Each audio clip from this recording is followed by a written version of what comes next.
Selamat siang teman-teman semua, rekan-rekan Beta UFO. Jadi siang ini saya akan membahas tentang alien abduction.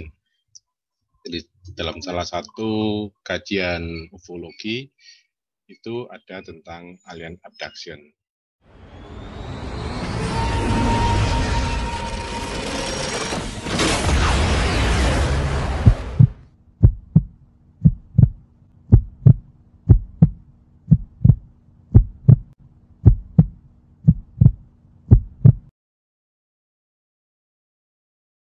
Nah, apa itu alien abduction? Nanti saya akan coba jelaskan.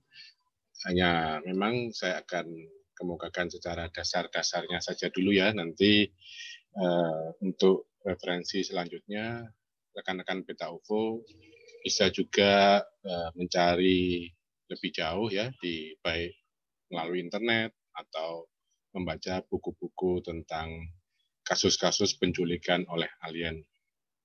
Nah, apa itu alien abduction? Jadi kalau diterjemahkan secara umum adalah penculikan oleh alien sebetulnya.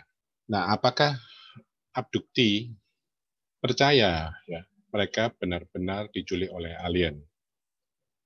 Jadi ada banyak laporan, ya, terutama juga di Indonesia ada, di mana ada yang punya pengalaman mereka merasa sensasi ya, atau bahkan bercerita bohong untuk uang. Jadi hal ini juga bisa saja terjadi. Nah, hal seperti ini yang perlu diwaspadai ya sebagai peneliti UFO karena kita tidak melepas kemungkinan bahwa ada orang-orang yang berbohong. Nah, kemudian apakah mereka gila ya, atau schizophrenia? Karena ada juga kasus-kasus schizophrenia atau gangguan kejiwaan yang membuat orang itu mengalami delusi ya, karena tercampurnya antara realitas dan fiksi atau khayalan, fantasinya. Ini kebetulan latar belakang saya adalah psikologi, jadi saya pernah juga mempelajari tentang kasus-kasus schizophrenia. Jadi bisa juga karena mengalami mimpi yang sangat jelas ya, dan ini mempengaruhi ingatannya karena ingatan itu juga bisa salah. Jadi kita jangan terlalu percaya dengan ingatan kita karena ingatan itu juga bisa menipu. Ada false memory. Tetapi meskipun demikian, ya, dari semua kemungkinan ini, entah bohong, entah mereka cuma berfantasi, karena ada juga orang yang berfantasi dan kemudian sangat percaya pada apa yang difantasikannya itu. Nah, dan juga kemungkinan ada orang-orang juga yang mengalami schizophrenia. Nah, fenomena ini diselidiki secara serius oleh banyak ahli, dan ahli yang menyelidikinya bukan ahli yang sembarangan, mereka juga para akademisi yang kredibel di bidangnya, dan mereka juga aktif dalam melakukan penelitian maupun mengajar ya. Misalnya seperti John Mack PhD ya. Namun John Mack ini sudah almarhum. Kemudian ada Richard McNally, ada juga Susan Clancy PhD. Nah, Susan Clancy bahkan memastikan melalui studi yang dilakukan itu para abdukti, jadi abdukti ini adalah orang-orang yang diculik oleh alien, bisa dipastikan tidak gila. Di Amerika khususnya itu ada sekitar ya banyak ya 3 juta orang yang menyatakan mereka mengalami penculikan oleh alien. Jadi bukan hal yang sedikit ya. Kenapa ini kok bisa terjadi? Mungkin ada yang bertanya ya, kenapa hanya di Amerika ya banyak kasus-kasus penculikan oleh alien? Sebetulnya mungkin di tempat lain juga ada, namun tidak terdata dengan baik. Juga mungkin kasus-kasusnya dianggap bukan oleh alien. Nah, ini ada beberapa referensi yang saya gunakan, ada juga referensi lain yang tidak saya cantumkan di sini. Nah, untuk definisi, jadi supaya kita menyamakan konsep, Jadi alien abduction ini adalah di mana seseorang mengaku diculik oleh makhluk luar angkasa untuk tujuan yang belum diketahui, namun biasanya ini melibatkan prosedur medis, ya, pemeriksaan dan atau impregnasi. Impregnasi ini kehamilan. Nah, ini dari paranormalencyclopedia.com. Kemudian apa itu abdukti? Ya, abdukti adalah seseorang yang mengaku telah diculik. Jadi kalau kita menceritakan kasus alien abduction ini, orang-orang yang diculik ini disebut dengan abdukti. Tapi ada juga ahli bidang alien abduction atau orang-orang juga yang mengalami kasus penculikan oleh alien ini tidak mau disebut sebagai abdukti, tapi disebutnya sebagai experiencer, jadi orang yang mendapatkan pengalaman, ya, itu mungkin untuk mengurangi atau meniadakan stigma. Lalu ada juga istilah hybrid, ya, yaitu setengah alien dan setengah manusia. Nanti istilah-istilah ini akan sering muncul. Nah, apa saja indikasi awalnya?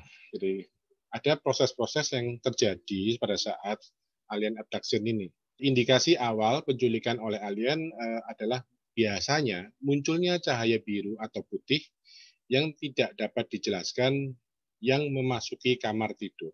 Jadi ilustrasinya seperti yang ada di gambar ini, ya. Lalu sering disertai dengan suara berdengung atau gumaman yang aneh atau rasa kehadiran yang tidak biasa dan penampakan langsung satu atau lebih alien di dalam ruangan, ya, ini juga bisa merupakan indikasi yang lain. Biasanya juga ada laporan yang mengatakan mendengar suara seperti kemeresek radio rusak, ya. Jadi seperti suara radio statik, gitu ya, frekuensi statik seperti itu. Nah, kemudian biasanya abdukti ini mengalami kekakuan atau mati rasa atau lumpuh. Orang mengatakan tindihan, ya, atau urup-urup misalnya. Jadi sadar tapi tidak bisa menggerakkan badannya. Seringkali juga ditandai dengan adanya peralatan elektronik yang tiba-tiba jalan sendiri, jadi tiba-tiba menyala sendiri, atau justru mobil menjadi mogok, gitu ya.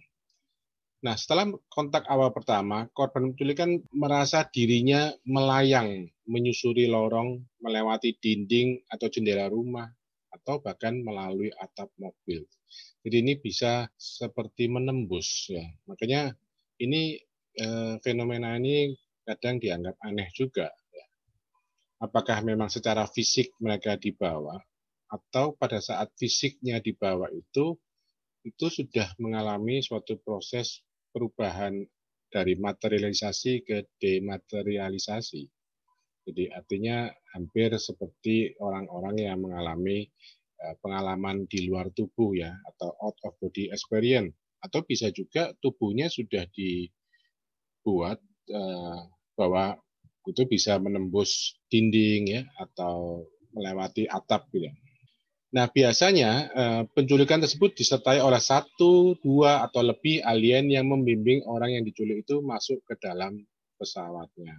Pesawat alien ini biasanya juga bervariasi ukurannya, dari yang lebarnya beberapa meter hingga beberapa ratus meter, jadi ada yang besar. Pesawat itu digambarkan berwarna keperakan atau metalik, ada yang berbentuk piring, cerutu, dan bentuk ubah. Juga ada yang dilaporkan biasanya berkaitan dengan kasus alien abduction ini munculnya UFO yang jenis segitiga. Kemudian episode berikutnya, jadi setelah ada sinar, kemudian tubuh merasa kaku, ada alien yang datang, dan kemudian tubuh merasa terangkat itu, kemudian masuk dalam pesawat. Jadi ada lampu putih, biru, oranye, dan merah, jadi ada banyak lampu-lampu seperti itu. Memancar dari dasar pesawat diasosiasikan dengan lubang pengunci seperti portal yang melapisi tepi luar. Jadi ada seperti portalnya dan itu ada lampu-lampu yang beraneka ragam, gitu ya. Begitu yang diculik berada di dalam pesawat, mereka mendapati berada di ruangan gelap yang kecil, lalu dibawa ke tempat yang lebih besar. Jadi ini juga diteliti oleh John Mack ya. Dalam bukunya kita bisa baca di Human Encounters with Aliens Abduction. Ini diterbitkan tahun 1994. Nah, ruang yang lebih besar nampak terang dengan kilau yang kabur dari sumber cahaya tak langsung di dinding.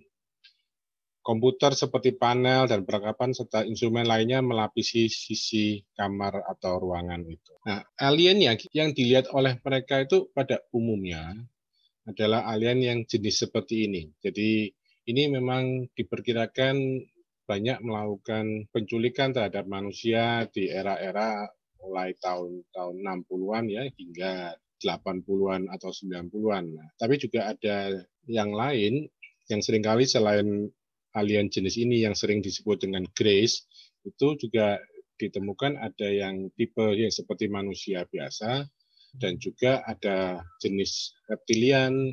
Selain itu juga ada jenis insektoid atau serangga yang sering disebut dengan mantis ya, karena bentuknya seperti belalang sembah. Nah, alien Grace ini adalah alien yang jenisnya paling umum ya, dikenal saat penculikan. Kenapa atau apa jenis alien ini nanti akan kita bahas mungkin di lain kesempatan. Nah, bentuknya biasanya kepalanya yang lebih besar dari proporsi badannya, kemudian mata yang miring, besar, dan hitam, hidung biasanya tidak begitu jelas nampak, mulut diindikasikan dengan celah kecil tanpa bibir, lengannya panjang ya dan kecil tipis gitu, bisa sampai lutut jadi tampak menjuntai gitu, kakinya pendek dan kurus. Nah, prosedurnya apa yang terjadi setelah berada di pesawat ya? Menurut John Mack, komunikasi antar alien dengan manusia biasanya terjadi secara telepati. Jadi dari pikiran ke pikiran ya. Prosedurnya dimulai dengan korban dilepaskan pakaiannya atau hanya memakai satu carik kain kemudian diletakkan di atas meja. Alien tampaknya mempelajari para abdukti dalam artian mengambil alih pikiran mereka dengan menatap secara ekstensif ke mata mereka dengan sangat dekat. Ini menarik karena kasus di mana alien melakukan transfer pikiran atau informasi ke dalam pikiran seseorang itu bisa melalui seperti dengan tatapan mata begitu. Itu terjadi juga ada satu laporan di mana seorang yang bernama Dr. Dan Bulls itu dia di fasilitas S4 di dekat area 51 itu dia memang seorang ahli mikrobiologi yang mendapatkan tugas untuk merawat ya sosok alien. Jadi Dan Burus ini menjadi seorang whistleblower. Dia menceritakan saat itu dia memang ditugaskan menyuntik dan kemudian aliennya seakan menyerang dia dan dia terjengkang, aliennya kemudian menindihnya dan menatap dan kemudian dia mentransfer pikirannya langsung. Nanti itu akan saya coba bahas di lain kesempatan. Nah, alien akan mengambil kulit, rambut, dan sampel lainnya dari tubuh abdukti dengan menggunakan alat. Alat itu digunakan untuk menembus setiap bagian tubuh korban penculikan, termasuk di hidung, sinus, mata, telinga, bagian kepala, lengan, kaki perut, ya, dan genitalia. Itu sebabnya kadang-kadang atau hampir sering para abdukti ini ketika setelah mengalami kejadian ini ada bekas luka atau bekas lubang di dalam di tubuhnya, entah itu di belakang telinga atau mungkin di tangan atau di tempat-tempat lain. Biasanya berukuran 2-3 mm ya. Ada benda implan ditempatkan di belakang telinga atau di dalam rongga hidung. Nanti mengenai implan saya akan bahas secara khusus, tapi bukan di kesempatan ini. Nah, prosedur yang paling umum dilakukan para abdukti adalah sistem reproduksi. Jadi, alien ini akan mengambil sampel sperma dari laki-laki dan memindahkan atau membuahi sel telur perempuan. Nah, beberapa abdukti, khususnya yang perempuan ini ya, mengalami proses pembuahan atau kehamilan oleh alien dan kemudian mengalami kehamilan hybrid alien manusia atau pengeluaran janin ya. Jadi kadang-kadang mereka diculik lalu janinnya dikeluarkan, jadi janinnya lenyap. Nah, bayi hibrida ini kemudian dikeluarkan dari abduksi dan dimasukkan ke dalam kontainer atau inkubator di pesawat. Kadang-kadang alien mencoba untuk memiliki ibu manusia untuk memelihara bayi hybrid mereka.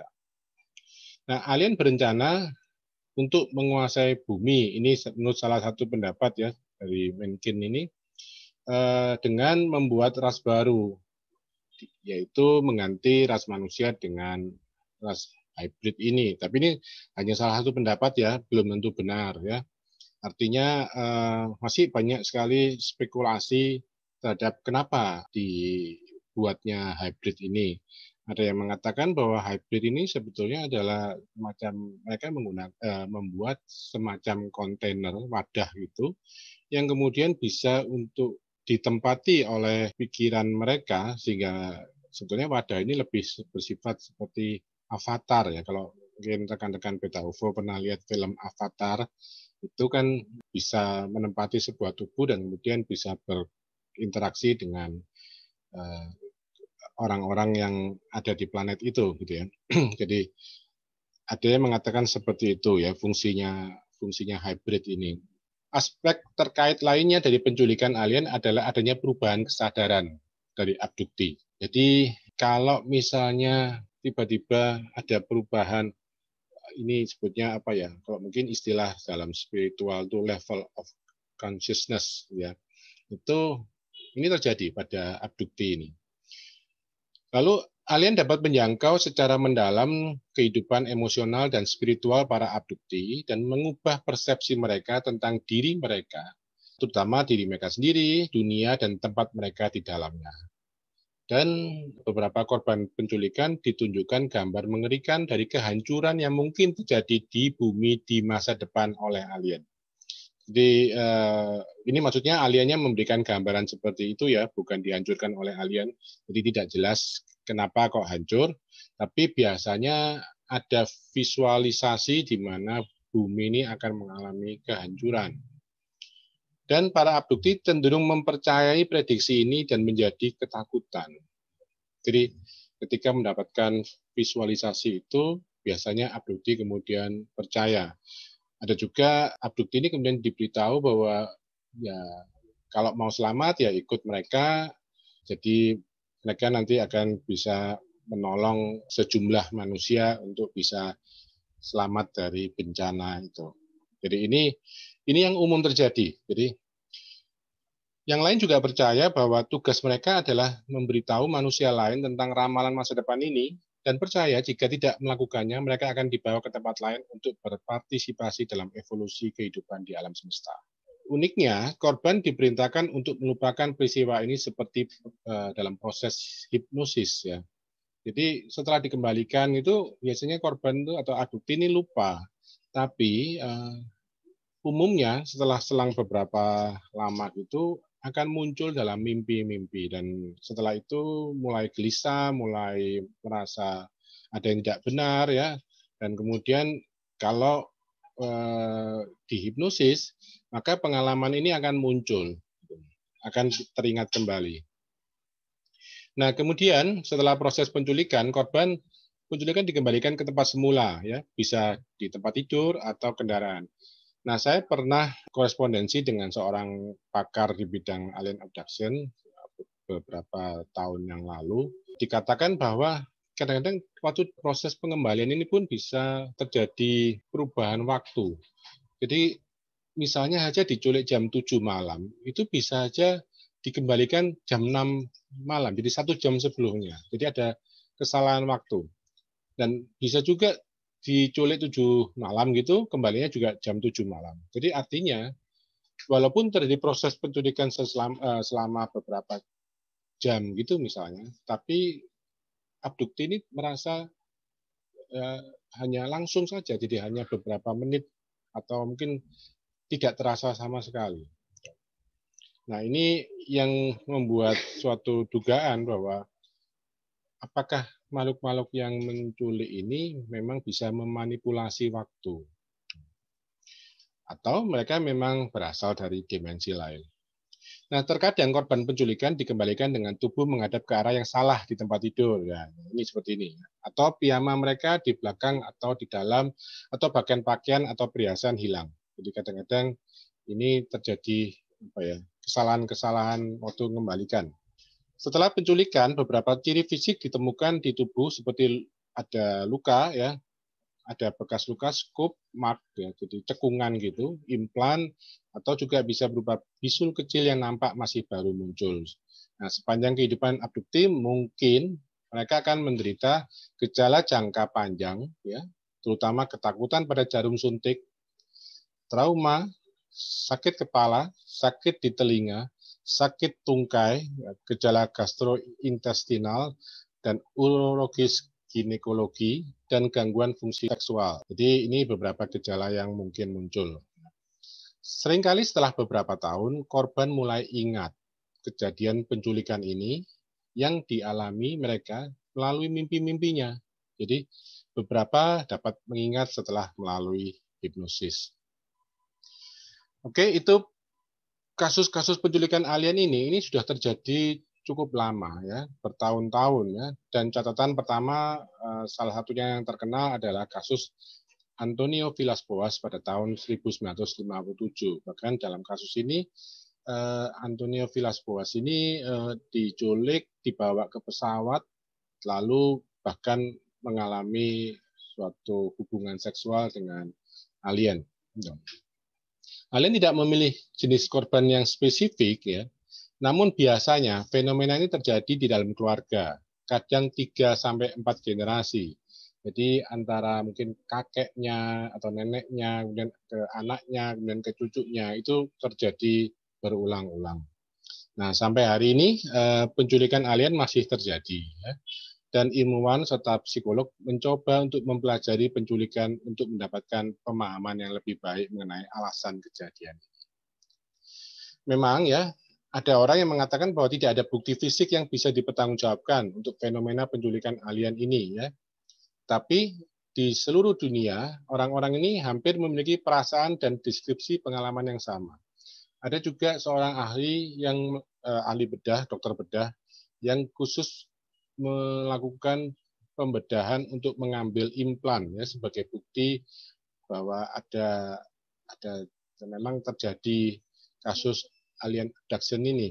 Jadi ini juga menarik, nanti akan dibahas dalam sesi khusus tentang implan. Nah, jadi apakah mereka ini hanya halusinasi ya? Dan mengapa tidak mempercayai mereka? Jadi mungkin di antara rekan-rekan Beta UFO ada yang punya pengalaman yang serupa, ya mungkin bisa diceritakan ya atau berbagi gitu, karena orang mungkin akan menganggap bahwa oh ini mungkin diculik genderuwo atau diculik jin atau diculik makhluk halus ya. Tapi siapa tahu ya kalau ini dikomparasikan dengan kasus-kasus penculikan oleh alien yang ada di luar negeri, sebetulnya ya ini merupakan kasus alien abduction. Hal-hal seperti ini, alien abduction ini menarik sebetulnya karena kita juga akan bisa lebih mengetahui tentang apa sih agenda alien yang ada yang sedang berada di bumi ini. Nah, nantinya saya juga akan membahas tentang 10 fakta alien abduction menurut Carla Turner ya. Ini saya akan ulas nanti di kesempatan mendatang ya. Juga 51 indikator pernah diculik alien menurut Melinda Leslie. Ini ada Melinda Leslie ini membuat serangkaian daftar ciri-ciri orang yang pernah diculik oleh alien. Ada 51 indikatornya dan mungkin nanti kita bisa bahas dalam kesempatan lain juga supaya kita bisa tahu oh apakah orang ini memang mengalami penculikan oleh alien atau tidak. Juga tentang alien implant, termasuk entitas siapa sih yang berada di balik alien abduction ini. Oke, jika memang video ini bermanfaat, jangan lupa like ya, subscribe juga. Ini ada di Facebook dan di YouTube. Sekali lagi semoga apa yang saya sampaikan ini bisa bermanfaat. Bersama saya Nur Agustinus dari Beta UFO Indonesia.